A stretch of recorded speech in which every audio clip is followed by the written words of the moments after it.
Hello guys, कैसे हो आप लोग। तो लास्ट वीडियो में हम लोगों ने देखा था हम कैसे एक ही फार्मूला से जितने भी कंपाउंड है सबका हाइब्रिडाइजेशन निकाल सकते हैं। तो लास्ट क्लास में हम लोगों ने हाइब्रिडाइजेशन देखा। इस वीडियो में हम लोग देखेंगे कि हम किसी भी केमिकल कंपाउंड का जिसका हमें हाइब्रिडाइजेशन पता हो हम कैसे उसका शेप निकाल सकते हैं, कोई सा भी कंपाउंड हो।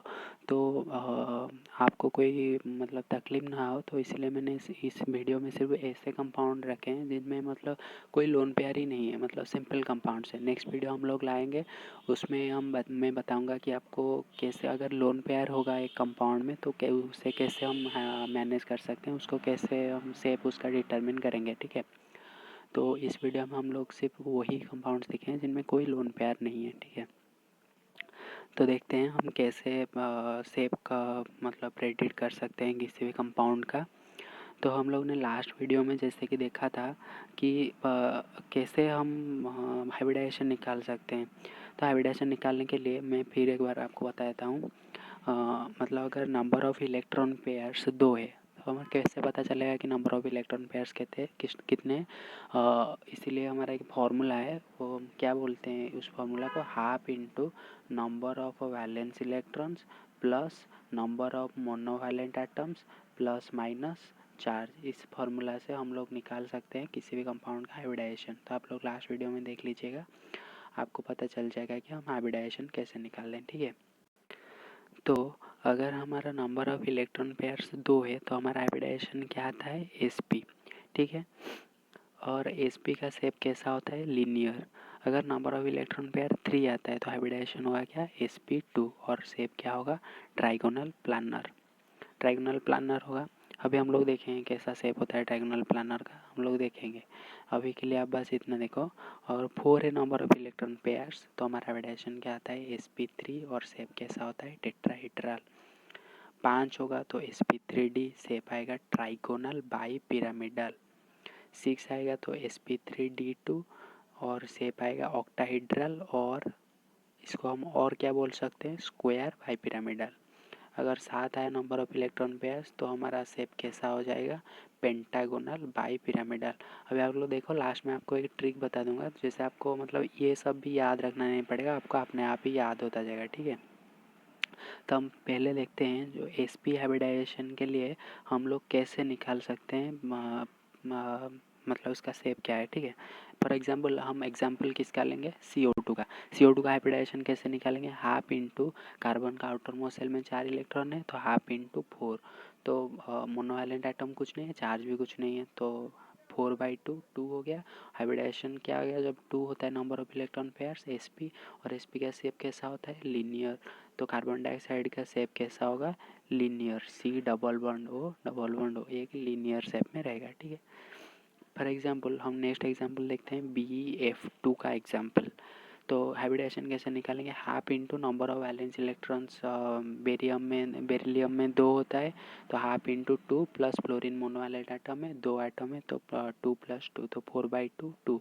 हाइब्रिडाइजेशन आया sp, और शेप कैसा आया, लीनियर। तो ये देखो, ये BF2 का शेप है लीनियर शेप में। ठीक है, नेक्स्ट हम देखेंगे एग्जाम्पल किसका, sp2 का। ठीक है, sp2 का हम लोग जब देखेंगे कि इसका हाइब्रिडाइजेशन हम कैसे निकालते हैं, फॉर एग्जांपल हम एग्जांपल लेंगे किसका, BF3 का।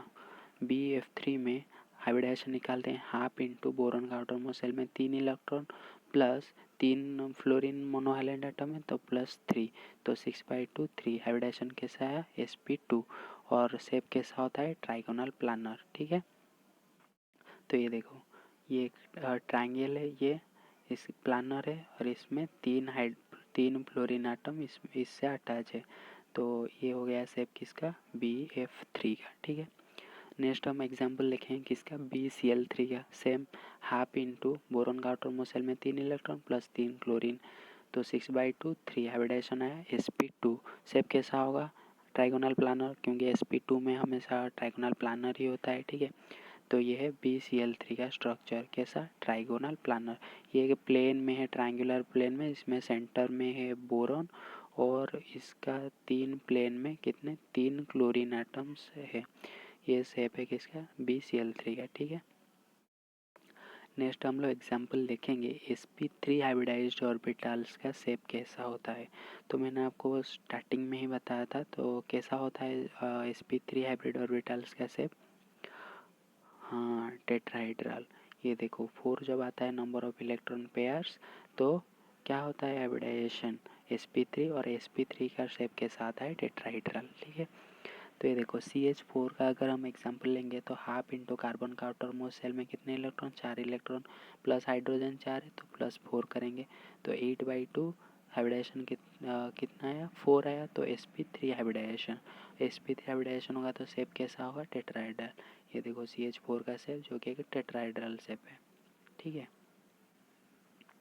सिमिलरली तो गाइस नेक्स्ट हम लोग देखेंगे मतलब BF4 माइनस का हाइब्रिडाइजेशन कैसा होता है और उसका हम शेप कैसे निकाल सकते हैं। ठीक है, तो BF4 माइनस का हाइब्रिडाइजेशन अगर हम निकालेंगे हाफ इंटू 3 + 4 + 1 तो 8/2, तो हाइब्रिडाइजेशन आया कितना 4, तो हाइब्रिडाइजेशन 4 आया, मतलब कौन सा हाइब्रिडाइजेशन sp3 आया हाइब्रिडाइजेशन, और शेप कैसा होता है टेट्राहेड्रल होता है। तो ये देखो BF4 माइनस सेम जैसे CH4 का शेप जैसा है ऐसा ही BF4 माइनस का शेप भी है। तो हाइब्रिडाइजेशन कौन सा है इसमें sp3, और जब sp3 होता है तो कौन सा आता है शेप हमारा टेट्राहेड्रल। नेक्स्ट हम देखेंगे sp3 हाइब्रिडाइड ऑर्बिटल का शेप कैसा होता है विथ एग्जांपल। तो इससे हम एग्जांपल लिए हैं क्या pf5, तो हाफ इंटू हाइब्रिडाइजेशन निकालेंगे तो हाफ इंटू फॉस्फोरस का आउटर मोस्ट शेल में 5 electron plus 5 fluorine equal to 10/2 equal to 5, तो 5 आया, तो हाइब्रिडाइजेशन क्या है sp3d, और जब sp3 हाइब्रिडाइजेशन आता है तो शेप क्या होता है ट्राइगोनल बाई पिरामिडल। तो आप ऐसे देखो P है सेंटर में, एक ट्रायंगल में एक प्लेन में 3 फ्लोरीन है और एक पिरामिड के शेप में इसमें 2 फ्लोरीन एटम्स है, तो इसका शेप क्या है ट्राइगोनल बाई पिरामिडल। ठीक है, अब हम लोग लास्ट में देखें इसको हम कैसे याद कर सकते हैं। ठीक है, और नेक्स्ट हम देखेंगे sp3d2 का एग्जांपल क्या है SF6 का अगर हम देखें हाइब्रिडाइजेशन तो कितना आएगा हाफ इंटू 6 + 6 तो 12/2 6 आया, तो शेप हाइब्रिडाइजेशन क्या है sp3d2, अगर sp3d2 आता है तो कौन सा शेप होता है स्क्वायर बाई पिरामिडल। ठीक है, तो ये देखो ये एक स्क्वायर में सेंटर में सल्फर है, 4 कॉर्नर पे 4 फ्लोरीन एटम है और एक ऊपर एक फ्लोरीन नीचे एक फ्लोरीन, इसके कौन सा शेप है स्क्वायर बाई पिरामिडल। ठीक है, और इसको हम ऑक्टाहेड्रल भी बोलते हैं। सिमिलरली अगर हम एग्जांपल लें ICl5 का, इसका भी हाइब्रिडाइजेशन कौन सा आता है 6, मतलब sp3d2 आता है, अगर sp3d2 आता है तो स्क्वायर पिरामिडल होता है। तो ये देखो ये गलती से मैंने एक एग्जांपल दे दिया है, ये लोन पेयर आ गया इसमें, नेक्स्ट वीडियो में हम लोग देखेंगे अगर लोन पेयर आता है तो शेप कैसा होता है। अभी के लिए इसे छोड़ दो आप इसे। ठीक है, तो नेक्स्ट हम देखेंगे एग्जांपल किसका sp3d3 अगर होगा तो शेप कैसा होगा, मतलब इसका एग्जांपल हम लोग लेते हैं क्या IF7, तो IF7 में हाफ इंटू हाइब्रिडाइजेशन निकालेंगे तो 7 आयोडीन का आउटर मोस्ट शेल में 7 इलेक्ट्रॉन, तो हाफ प्लस 7 और 7 फ्लोरीन है तो प्लस 7, तो 14/2 इक्वल टू 7, जब 7 आता है तो शेप कौन सा होता है हाइब्रिडाइजेशन होता है sp3d3 और शेप होता है पेंटागोनल बाई पिरामिडल। देखिए ये एक पेंटागन है, पेंटागन के 5 साइड में 5 फ्लोरीन एटम्स है, ऊपर एक फ्लोरीन नीचे एक फ्लोरीन। ठीक है, तो ये होता है हमारा कौन सा शेप पेंटागोनल बाई पिरामिडल। तो गाइस हम लोग देख सकते हैं कि हम लोग कैसे मतलब हमारा हाइब्रिडाइजेशन अगर पता होता है तो हम किसी भी कंपाउंड का शेप निकाल सकते हैं। ठीक है, और आपको इसको याद करने की ज़रूरत नहीं है, मैं आपको एक ट्रिक बताता हूँ तो आप कैसे याद कर सकते हैं। फॉर एग्जांपल देखिए अगर हमारा sp2 है हाइब्रिडाइजेशन, ठीक है, तो मतलब 2 बॉन्ड करेगा, एक मतलब एक एटम 2 बॉन्ड करेगा, तो 2 बॉन्ड वो कैसे कर सकता है लीनियरली कर सकता है। ठीक है, तो ये हमारा sp2 का ऐसा शेप आता है, कैसा सॉरी ये sp का है, sp का कैसा शेप आता है लीनियर। ठीक है, अगर sp2 है तो ये मतलब कितना बॉन्ड फॉर्मेशन करना चाहिए 3 बॉन्ड फॉर्मेशन करना चाहिए, तो 3 बॉन्ड 3 एटम कैसे अरेंज हो सकते हैं एक ट्रायंगल में अरेंज हो सकते हैं, तो सेंटर में एक एटम रहेगा और 3 एटम किस अटैच होंगे ट्रायंगल के 3 साइड में। तो sp2 हाइब्रिडाइजेशन का शेप कैसा आता है ट्रायंगुलर प्लानर। ठीक है, अगर हम नेक्स्ट देखेंगे sp3 का, तो sp3 में कितने एटम अटैच होंगे 4 एटम अटैच होंगे, तो सेंटर में एक एटम रहेगा और उससे 4 एटम जुड़े रहेंगे। कैसे आ सकते हैं एक ट्रायंगल में आ सकते, एक और टेट्राहेड्रॉन में आ सकते हैं। तो sp3 का शेप कैसा होता है, टेट्राहेड्रल होता है। सिमिलरली अगर हम sp3d का अगर देखेंगे कि शेप कैसा होगा, तो अगर sp3d हम एग्जाम्पल लेंगे तो देखिए कितना 1 3 प्लस 1 प्लस 1 कितना हो गया 5 हो गया। तो 5 एटम कैसे आ सकते हैं, एक ट्रायंगल के 3 साइड में 3 और एक ऊपर एक नीचे। ये शेप कैसा होता है, ट्रायंगुलर बाई पिरामिडल। देखिए ये पिरामिड का शेप बना रहा है, ठीक है। तो एक हम क्या बोलते हैं इसको, ट्रायंगुलर बाई पिरामिडल। सिमिलरली अगर sp3d2 होगा हमारा हाइब्रिडाइजेशन, sp3d2 तो कैसा होगा, मतलब एक प्लेन में चार, मतलब कितना बॉन्ड फॉर्मेशन करना चाहिए, 1 प्लस 3 4, 4 प्लस 2 6, तो 4 तो आ जाएंगे एक प्लेन में और एक ऊपर एक नीचे आ जाएगा, ठीक है। और अगर हाइब्रिडाइजेशन होगा हमारा क्या, sp3d3 तो कितने बॉन्ड फॉर्म करेगा, 1 प्लस 3 4, 4 प्लस 3 7, ठीक है।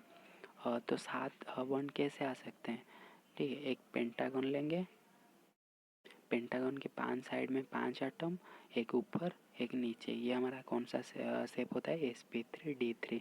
तो गाइज इस वीडियो में हम लोग देखें कि हम लोग कैसे शेप डिटरमिन कर सकते हैं अगर हमको हाइब्रिडाइजेशन पता होता तो। और हाइब्रिडाइजेशन में हम लोग सारा कुछ देख चुके हैं कैसे हम हाइब्रिडाइजेशन निकालेंगे एक ही ट्रिक से, बाकी आपको कुछ भी करने की ज़रूरत नहीं है। अगर आपको नहीं पता कैसे हाइब्रिडाइजेशन निकालते हैं तो लास्ट वीडियो आप लोग देख लीजिएगा, उसमें मैंने बता दिया है। और नेक्स्ट वीडियो में हम जो डिस्कस करेंगे तो देखेंगे कि अगर लोन पेयर आता है तो इस शेप में हम लोन पेयर को कहाँ प्लेस करेंगे, और लोन पेयर के वजह से कंपाउंड का शेप नॉर्मल शेप से कैसे डिफरेंट होता है, वो लोग हम नेक्स्ट वीडियो में देखेंगे। और आपको वीडियो पसंद है तो वीडियो को लाइक करना और सब्सक्राइब कर देना, कमेंट कर देना कहाँ पे नहीं समझ आया। और अगर इसका PDF आपको चाहिए तो कमेंट कर देना, मैं PDF अपलोड कर दूँगा कमेंट में। और इसको जितना हो सके शेयर कर देना। और मिलते हैं आपको नेक्स्ट वीडियो में, तब तक के लिए बाय बाय।